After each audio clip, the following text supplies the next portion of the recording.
Panginoon, ang isang bagong awitin. Magsiawit kayo sa Panginoon, buong sandaigdigan. Awitan ang Panginoon, purihin ang kanyang nalagipangayat, ang kanyang pagliligtas sa lahat ng panahon. Magsiawit kayo sa Panginoon, ang isang bagong awitin. Magsiawit kayo sa Panginoon, buong sandaigdigan.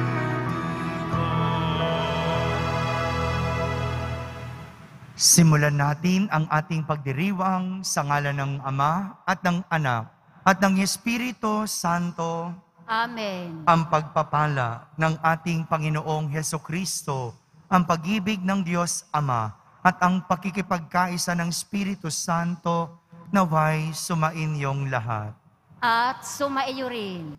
Upang tayo'y maging marapat gumanap sa banal na pagdiriwang, aminin muna natin at pagsisihan ang ating mga kasalanan. Inaamin ko sa makapangyarihang Diyos At sa inyo, mga kapatid, na lubha akong nagkasala sa isip, sa salita at sa gawa, at sa aking pagkukulang. Kaya isinasamo ko sa mahal na Birheng Maria, sa lahat ng mga anghel at mga banal, at sa inyo, mga kapatid, na ako'y ipanalangin sa Panginoong ating Diyos. Kaawan tayo na makapangyarihang Diyos, patawarin tayo sa ating mga kasalanan at patnubayan tayo sa buhay na walang hanggan. Amen. Panginoon, kaawaan mo kami. Panginoon, kaawaan mo kami. Kristo, kaawaan mo kami. Kristo, kaawaan mo kami. Panginoon, kaawaan mo kami. Panginoon, kaawaan mo kami. Manalangin tayo. Ama naming makapangyarihan, ikaw ang may gawa sa mga kaloob mong ibinibigay.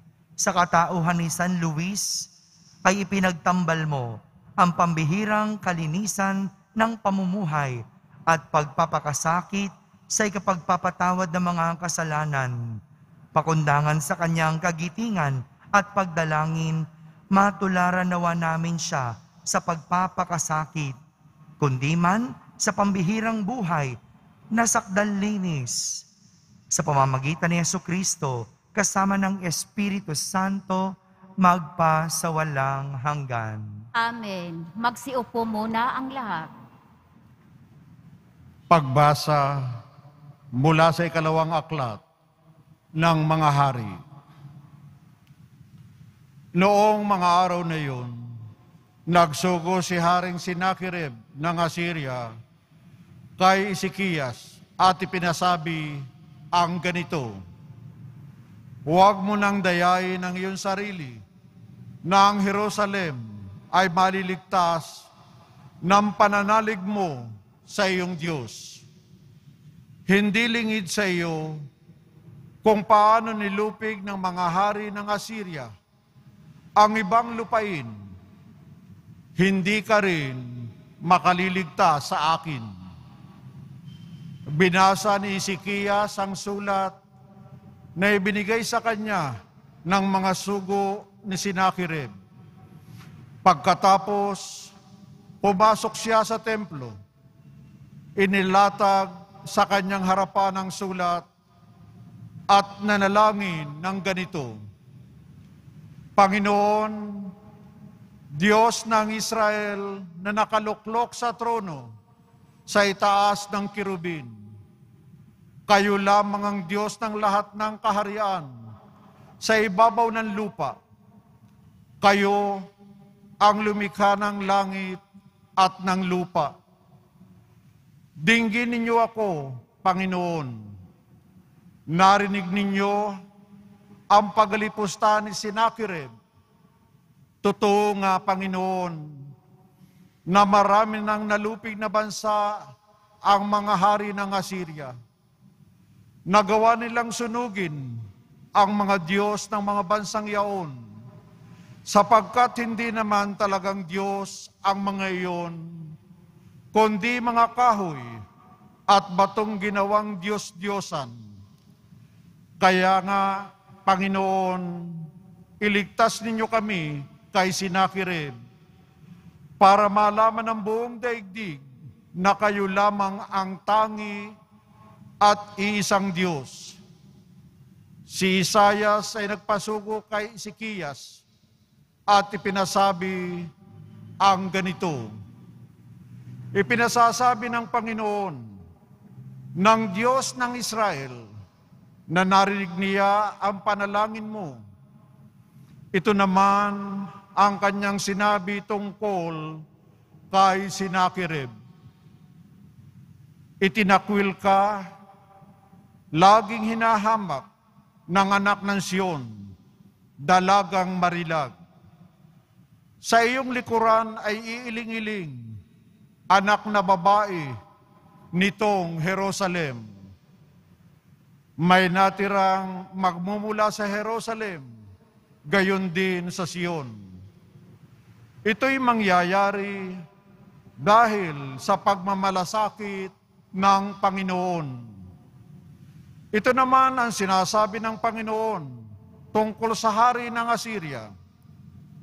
Hindi siya makapapasok sa lungsod na ito, ni makatutudla kahit isang palaso. Hindi niya ito lulusobin, ni papaligiran. Kung paano siya dumating, ganoon din siya aalis. Hindi niya masasakop ang lungsod na ito, pagkat ito'y ipagtatanggol ko alang-alang sa aking kapakanan at alang-alang kay David na aking lingkod. Nang gabing yaon, pinasok ng anghel ng Panginoon ang kampo ng mga taga-Assyria at napatay niya ang 125,000 kawal. Kaya nagmamadaling umuwi sa Nineveh si Haring Sinakerib. Ang salita ng Diyos. Salamat sa Diyos. Lungsod ng Diyos ay matatag dahil sa bigay niyang lakas. Lungsod ng Diyos matatag dahil sa bigay niyang lakas. Dakila ang poon, dapat papurihan.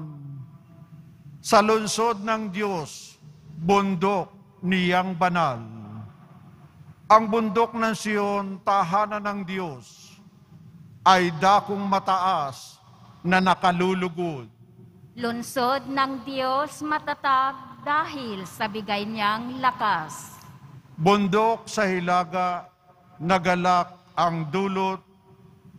Sa lahat ng bansa nitong sansinukob, sa piling ng Diyos ligtas ang sinuman sa loob ng buog ng banal na bayan. Lungsod ng Diyos matatag dahil sa bigay niyang lakas. Sa banal na lungsod ay aming namasid ang kanyang ginawa na aming narinig. Ang Panginoong Diyos makapangyarihan, siyang mag-iingat sa lungsod na banal. Iingatan niya magpakailanman. Lungsod ng Diyos matatag dahil sa bigay niyang lakas. Sa loob ng iyong templo, O Diyos, aming nagunita, pag-ibig mong lubos.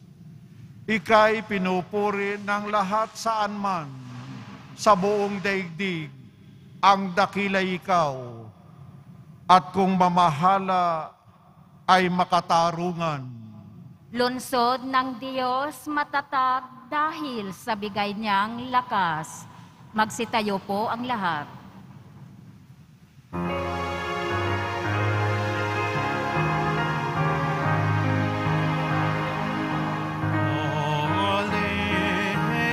Alleluia, alleluia.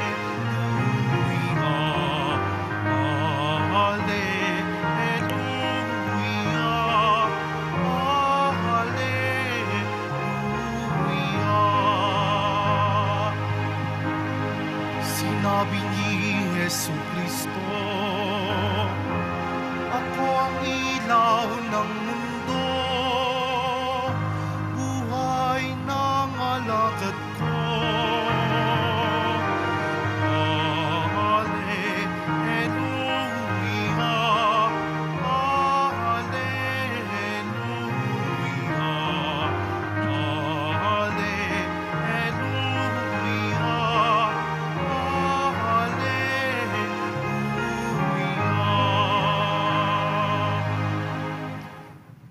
Sumainyo ang Panginoon. At sumaiyo rin. Ang mabuting balita ng Panginoon ayon kay San Mateo. Papuri sa iyo, Panginoon.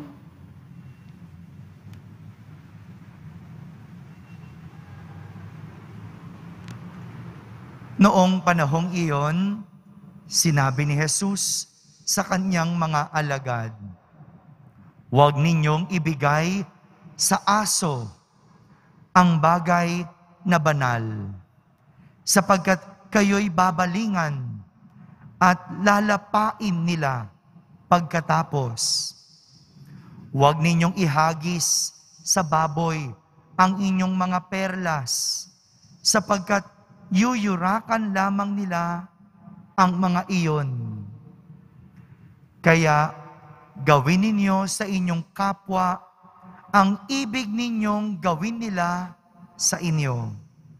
Ito ang kahulugan ng kautusan ni Moises at ng turo ng mga propeta. Pumasok kayo sa makipot na pintuan, sapagkat maluwag ang pintuan at malapad ang daan patungo sa kapahamakan. At ito ang dinaraanan ng marami. Ngunit makipot ang pintuan at makitid ang daan patungo sa buhay. At kakaunti lang ang nakasusumpong niyon." Mga kapatid, ang mabuting balita ng Panginoon. Pinupuri ka namin, Panginoong Hesukristo. Magsiupo muna ang lahat. Magandang araw po sa inyong lahat. Mayroong dalawang bagay ang itinuturo ni Jesus sa atin sa araw na ito. Dalawang bagay, dalawang aral tungkol sa buhay. Una, tinuturo at sinasabi ni Jesus, sa buhay, walang daan at paraang madali. Sa buhay, walang daan at paraang madali.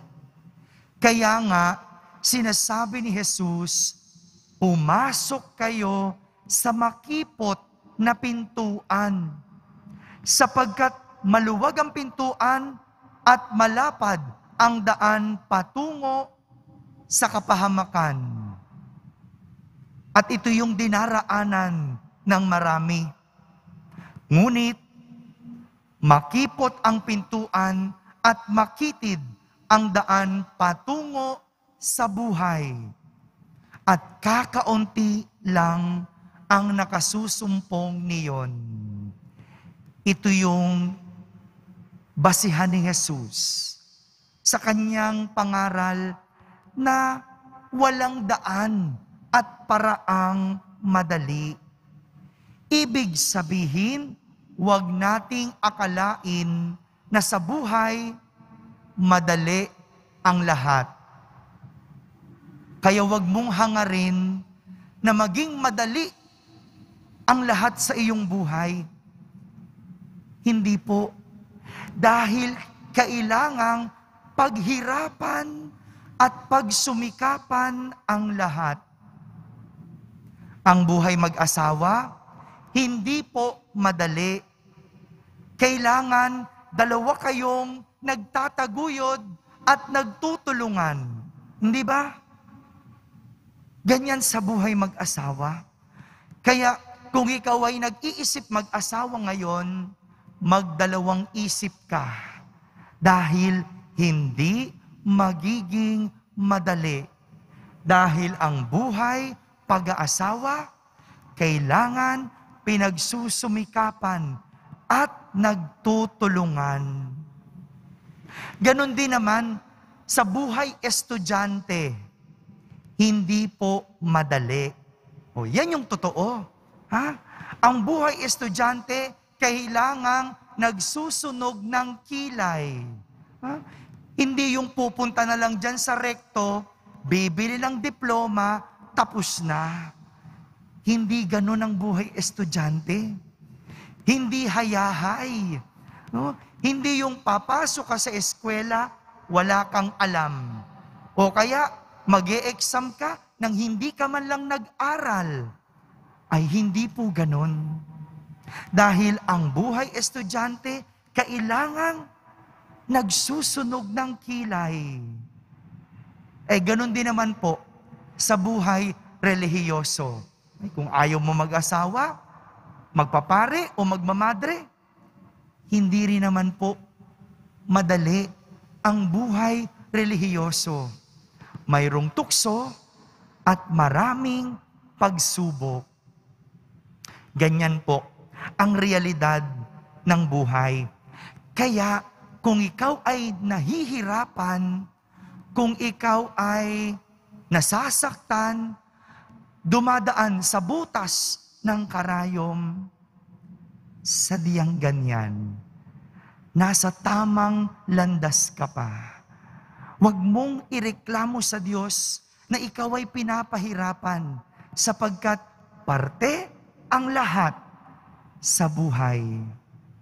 Huwag mong piliin ang madali.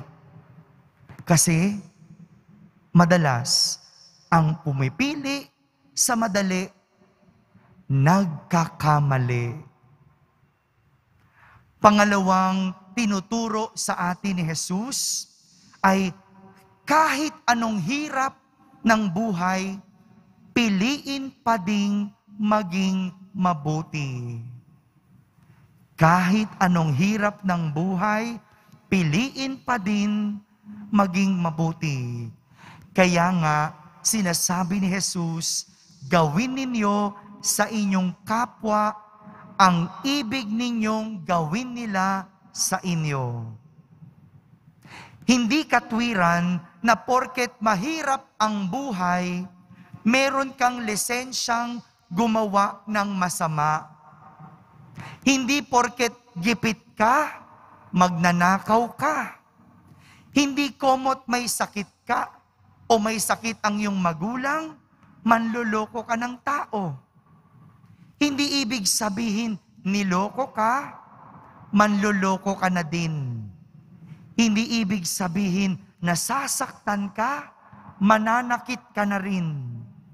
Dahil ang sinasabi ni Jesus, gawin mo sa iyong kapwa ang ibig mong gawin nila sa iyo. Kaya't walang ibang basihan ng kabutihan, kundi ang sarili. Ang basihan ng kabutihan ay kung ano ang gusto mong gawin sa iyo ng kapwa mo. Mga kapatid, ito po ang pangaral sa atin ni Jesus. Kaya tandaan, hindi man madali ang buhay, tayo pa rin ay inaanyayahan na gumawa ng mabuti. Isang kabutihan, gaya ng gusto nating gawin sa ating mga sarili. Amen. Magsitayo po ang lahat.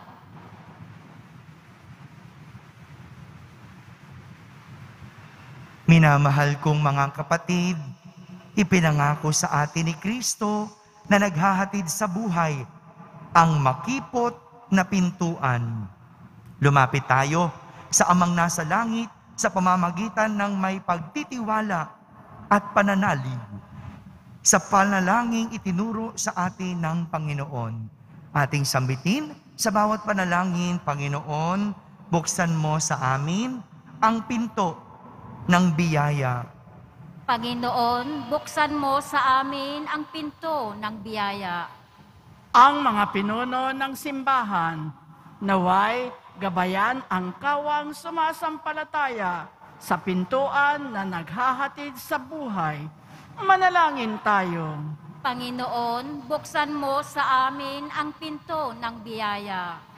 Bilang komunidad, naway ituring natin ang bawat isa ng may paggalang, pangunawa at pagmamahal. Manalangin tayo. Panginoon, buksan mo sa amin ang pinto ng biyaya. Sa pamamagitan ng mahabaging pakikitungo sa ating kapwa, naway maisagawa natin ang kalooban ng Diyos. Manalangin tayo. Panginoon, buksan mo sa amin ang pinto ng biyaya. Ang mga may sakit at yaong mga nagdurusa sa iba't ibang uri ng karamdaman, naway makatagpo ng lakas at kagalingan. Manalangin tayo. Panginoon, buksan mo sa amin ang pinto ng biyaya. Ang mga tapat na yumao, naway buhayin muli ni Kristo. Manalangin tayo. Panginoon, buksan mo sa amin ang pinto ng biyaya. Alam ng Diyos na hindi madali ang buhay, kaya ilapit natin sa Kanya ang ating mga pansariling kahilingan at mga pinagdadaanan sa buhay.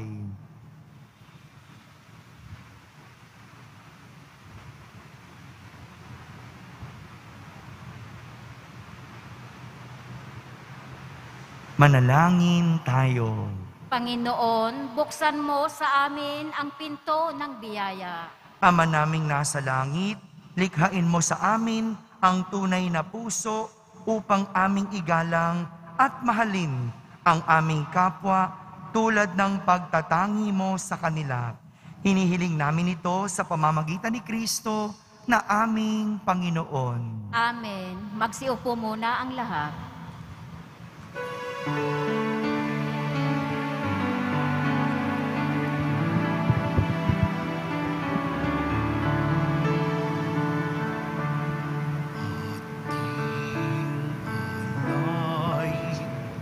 na alak at tinapay mula sa ating wali sa lupain ng Diyos nating mahal na siya na rin nagdulot na tayo'y may masayahan sa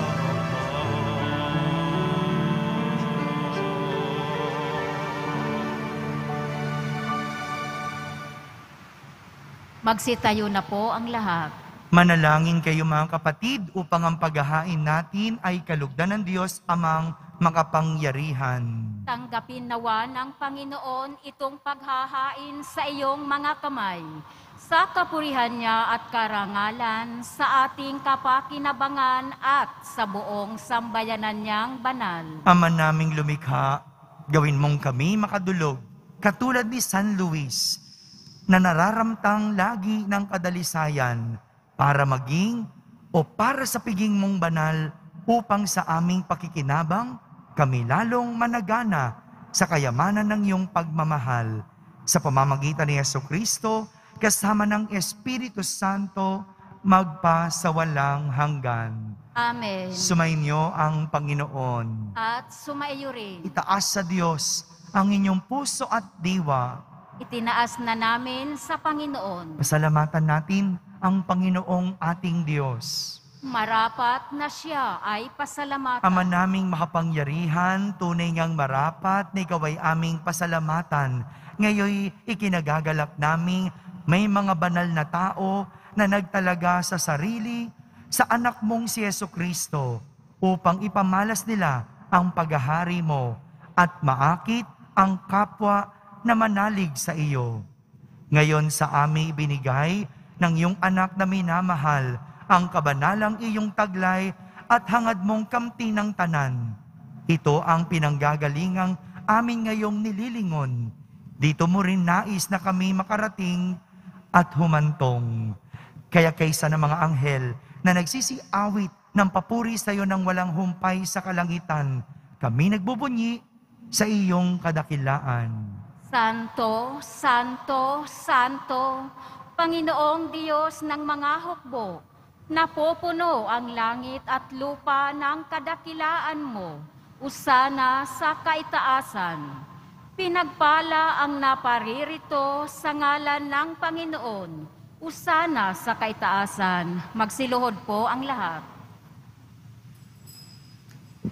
Ama naming banal, ikaw ang bukal ng tanang kabanalan, kaya't sa pamagitan ng iyong Espiritu ay gawin mong banal ang mga kaloob na ito upang para sa amin ay maging katawan at dugo ng aming Panginoong Hesukristo. Bago niya pinagtiisang kusang loob na maging handog, hinawakan niyang tinapay, pinasalamatan kanya, pinaghati-hati niya iyon, iniyabot sa kanyang mga lagad at sinabi, "Tanggapin ninyong lahat ito at kanin, ito ang aking katawan na inihahandog para sa inyo."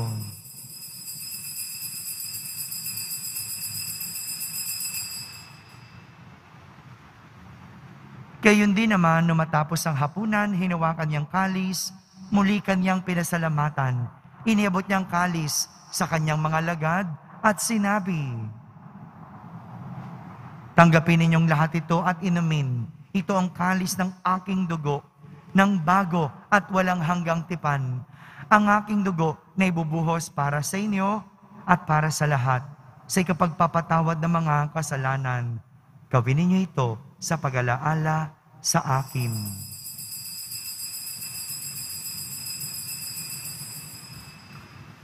Magsitayo po ang lahat. Ipagbunyi natin ang misteryo ng pananampalataya. Si Kristo'y namatay, si Kristo'y nabuhay, si Kristo'y babalik sa wakas ng panahon. Ama, ginagawa namin ngayon ang pag-alaala sa pagkamatay at muling pagkabuhay ng iyong anak. Kaya't inaalay namin sa iyo ang tinapay na nagbibigay buhay at ang kalis na nagkakaloob ng kaligtasan. Kami nagpapasalamat dahil kami iyong minarapat na tumayo sa harap mo para maglingkod sa iyo. Isinasamo namin kaming magsasalo-salo sa katawan at dugo ni Kristo ay mabuklod sa pagkakaisa sa pamamagitan ng Espiritu Santo. Ama, lingapin mo ang iyong simbahang laganap sa buong daigdig. Puspusin mo kami sa pag-ibig kaysa ni Francisco na aming Papa, ni Jose na aming Obispo at ng Tanang Kaparian.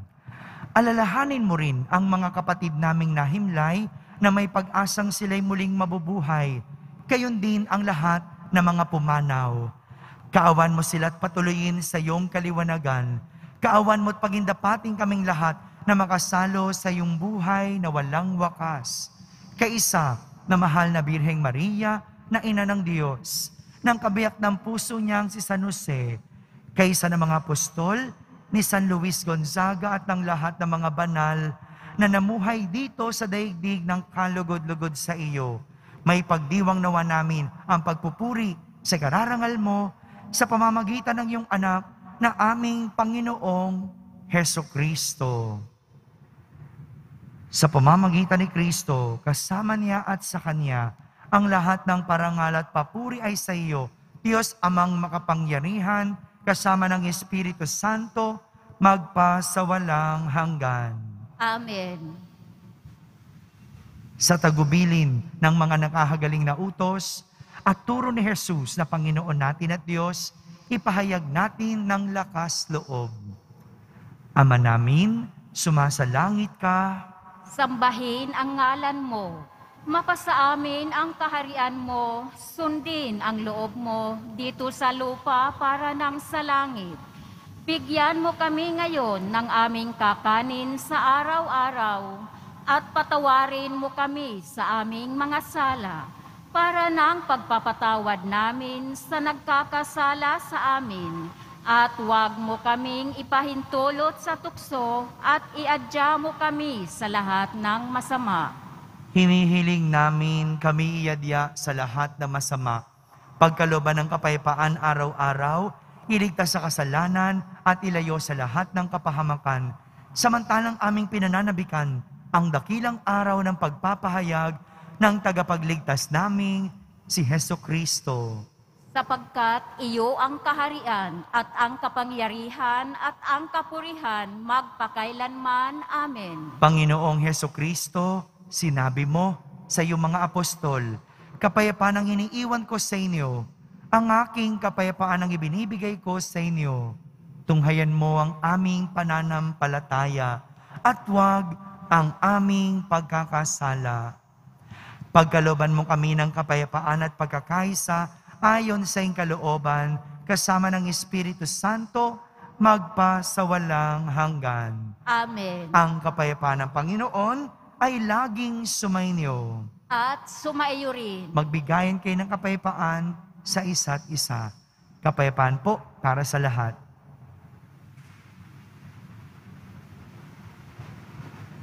Kordero ng Diyos na nag-aalis ng mga kasalanan ng sanlibutan, maawa ka sa amin. Kordero ng Diyos na nag-aalis ng mga kasalanan ng sanlibutan, maawa ka sa amin. Kordero ng Diyos na nag-aalis ng mga kasalanan ng sanlibutan, ipagkaloob mo sa amin ang kapayapaan. Magsiluhod po ang lahat.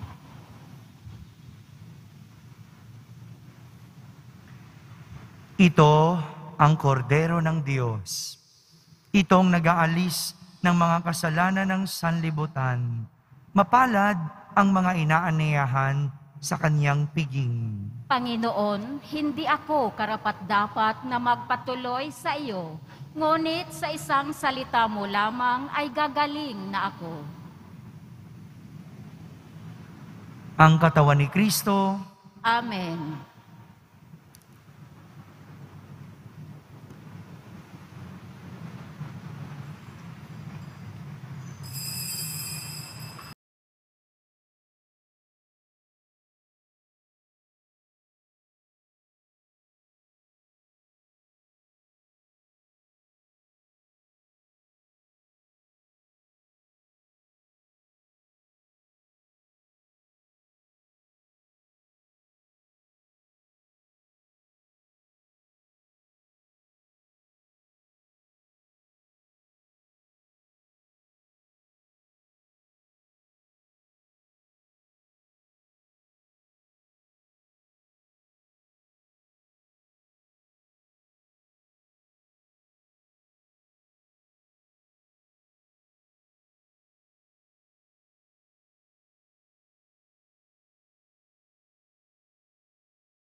Ama naming mapagmahal, kami iyong pinapagsalo sa pagkain ng mga anghel, ay gawin mong makapamuhay sa pagkauliran ni San Luis, sa pagtanaw lagi ng utang na loob sa iyong kadakilaan, sa pamamagitan ni Jesucristo, kasama ng Espiritu Santo, magpasawalang hanggan. Amen.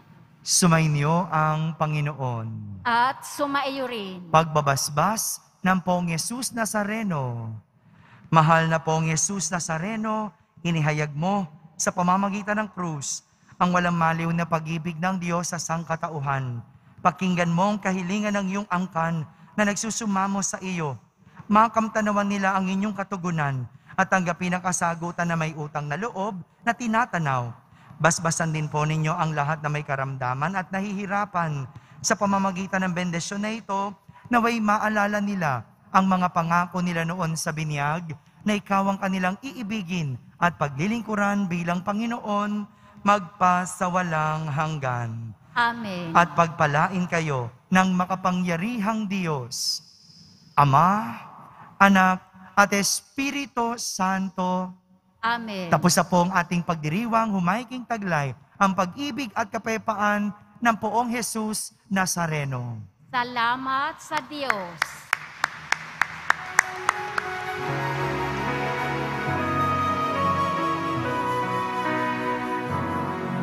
Nuestro Padre Jesus Nazareno, sinasamba ka namin. Pinipintuho ka namin.